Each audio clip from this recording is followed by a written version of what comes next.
আর এই মুহূর্তে যে ব্রেকিং এর দিকে নজর রাখতেই হচ্ছে, নয়া তৃণমূলের আত্মপ্রকাশ আজই 59 বিধায়ককে নিয়ে বিধানসভায় ঋতব্রত বন্দ্যোপাধ্যায়।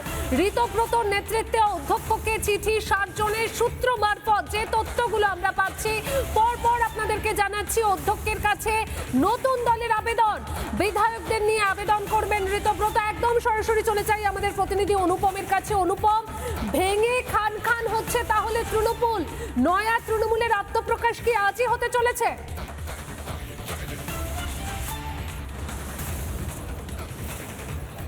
হ্যাঁ দেখো, শুধুমাত্র সময়ের অপেক্ষা। তৃণমূল কংগ্রেস এই মুহূর্তে ভেঙে চুরমার হয়ে গেছে। শুধুমাত্র দক্ষিণ কলকাতার একটি রাজনৈতিক দল হিসাবেই এবার থাকতে হচ্ছে তৃণমূল কংগ্রেসকে। সর্বভারতীয় তৃণমূল কংগ্রেস বলে আর রাজনৈতিক দলের কোনো অস্তিত্ব থাকছে না। তোমায় জানিয়ে রাখি যে ভেতরে ঋতব্রত বন্দ্যোপাধ্যায় এবং সিনিয়র এমএলএ তারা একটা মিটিং করছেন, এবং সেই মিটিংয়ে যে বক্তব্যগুলো উঠে আসছে, সূত্র যেটা আমাদেরকে জানাচ্ছে, তোমায় স্পেসিফিক জানাবো।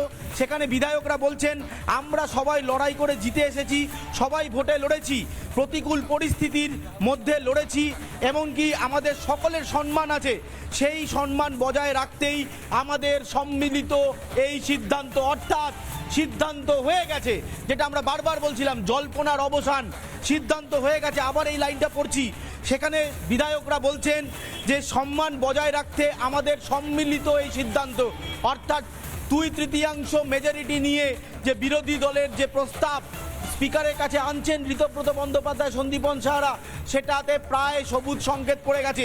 এর পরের লাইনটা আরও ভয়ঙ্কর। তোমায় জানিয়ে রাখি, সেই বৈঠকে বলা হচ্ছেন, সিনিয়র বিধায়করা বলছেন, আমরা কেউ বেঈমান নই, কিন্তু আমাদেরকে বেঈমান এবং চোর বলা হচ্ছে। কেউ আমাদের অসম্মান করবে, এটা আমরা মেনে নিতে পারছি না। কুর্নিশ জানাবো তাদের, যারা সেদিন চেয়ার ছেড়ে উঠে দাঁড়ায়নি। এই বক্তব্যগুলো মিটিংয়ে ভেতরে সিনিয়র এমএলএ তারা কিন্তু বলতে শুরু করে দিয়েছে। অর্থাৎ যেটা আমরা বারবার বলছিলাম, যেটা জল্পনার স্তরে ছিল, যে নতুন তৃণমূলের আত্মপ্রকাশ আজকে হবে, চিঠি দেবেন ঋতব্রত বন্দ্যোপাধ্যায়, সন্দীপন সাহারা, সেই চিঠি তো তারা দিচ্ছেন। পাশাপাশি সমস্ত তৃণমূলের জয়ী বিধায়কদেরকে একেবারে সশরীরে বিধানসভার ভেতরে তারা প্রবেশ করিয়ে দিলেন। টান টান উত্তেজনা, স্পিকার পৌঁছে গেছেন, অপেক্ষা শুধুমাত্র এবার চিঠি দেওয়ার। চিঠি দেওয়া হয়ে গেলেই কিন্তু নতুনভাবে যে রাজনৈতিক দল বা তৃণমূল কংগ্রেসের, নতুন তৃণমূল কংগ্রেসের যে আত্মপ্রকাশ, সেইটা হয়ে যাবে। দুটো বিষয় এখানে অত্যন্ত গুরুত্বপূর্ণ। আবারও বলছি, তৃণমূল কংগ্রেস এবার শুধু দক্ষিণ কলকাতার একটি রাজনৈতিক দল, এইটাই তাদের পরিচয় হতে চলেছে।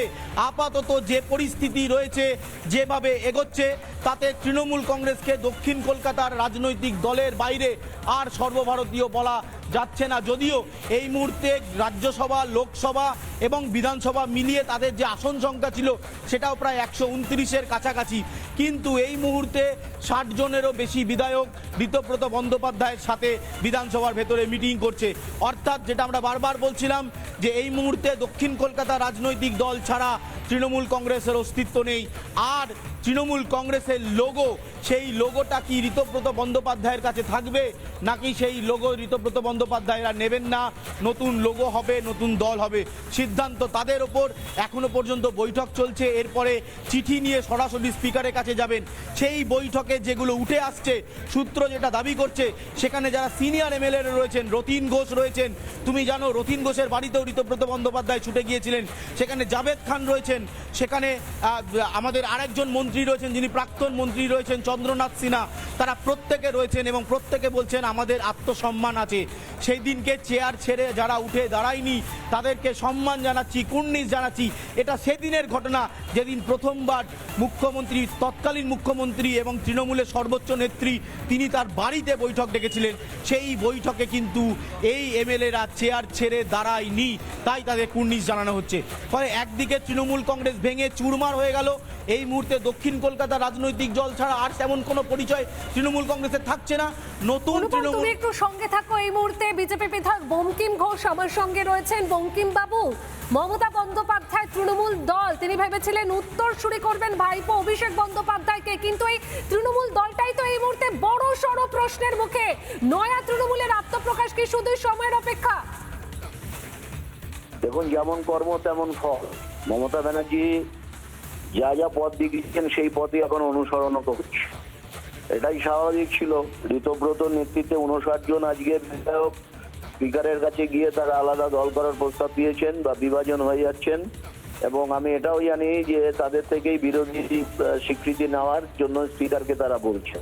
এটা স্বাভাবিক ছিল, এই পথটা মমতা ব্যানার্জি নিজে দেখিয়েছেন।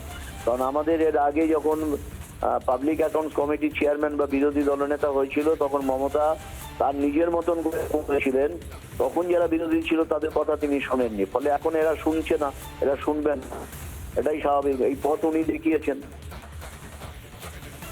বেশ, ধন্যবাদ আপনাকে। নয়া তৃণমূলের আত্মপ্রকাশ, শুধুমাত্র সময়ের অপেক্ষা। 59 বিধায়ককে নিয়ে বিধানসভায় ঋতব্রত বন্দ্যোপাধ্যায়, ঋতব্রতর নেতৃত্বে অধ্যক্ষকে চিঠি 7 জনের সূত্র মারফত আমরা জানতে পারছি। এবং এই মুহূর্তে আরো একবার জানিয়ে রাখি, নতুন তৃণমূলে দক্ষিণ নানা ধরনের কন্টেন্ট দেখার জন্য লাইক করুন, শেয়ার করুন আমাদের ফেসবুক পেজ, সাবস্ক্রাইব করুন আমাদের ইউটিউব চ্যানেল। পাশাপাশি অন্যান্য ব্রেকিং নিউজের জন্য অবশ্যই চোখ রাখুন রিপাবলিক বাংলায়।